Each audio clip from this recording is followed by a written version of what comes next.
L'orientation est aujourd'hui une compétence partagée. En effet, les régions ont vocation à organiser le service public régional de l'orientation en accompagnant et en coordonnant les acteurs de l'orientation sur leur territoire.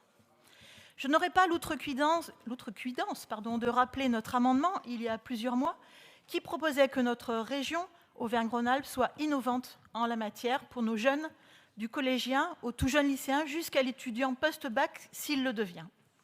Car notre région est riche de ses métiers, de ses centres de recherche et d'innovation, de formation, de ses acteurs sociaux, économiques, dynamiques, de sa jeunesse qui rayonne, de ses universités d'ampleur internationale, de ses centres universitaires au cœur de nos territoires, de ses professionnels de la formation, le plus souvent orientés vers l'emploi.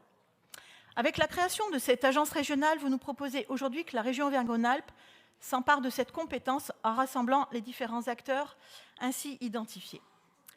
J'aime à rappeler quelques chiffres qui marquent les enjeux de notre action dans cette assemblée. L'orientation en Auvergne-Rhône-Alpes, c'est 600 000 jeunes inscrits au sein d'une formation après le collège.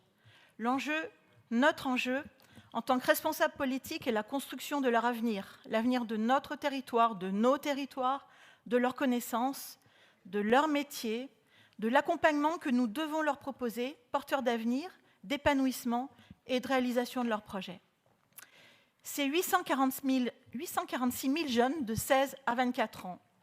C'est aussi 92 000 qui ne sont plus scolarisés et qui n'ont pas de diplôme, dont 48 000 qui sont au chômage ou inactifs. L'orientation peut être une vocation, c'est parfois un choix par défaut ou un choix face à un échec scolaire. Accompagnons les jeunes pour que ce soit une opportunité. Si nous sommes d'accord sur le projet qui est ainsi proposé, nous ne comprenons pas votre proposition de priver cette instance du débat sur les modalités de la mise en place de cette agence, l'évolution possible de ses statuts, des moyens que vous allez lui allouer, avec réactivité et en toute transparence. Sans mauvais jeu de mots, reléguer à la commission permanente toutes les décisions concrètes qui décideront les moyens alloués à cette agence ne laisse plus de place à aucun débat, manquerait de lisibilité et de clarté. Un comble pour une agence régionale de l'orientation censée aider nos jeunes à y voir clair.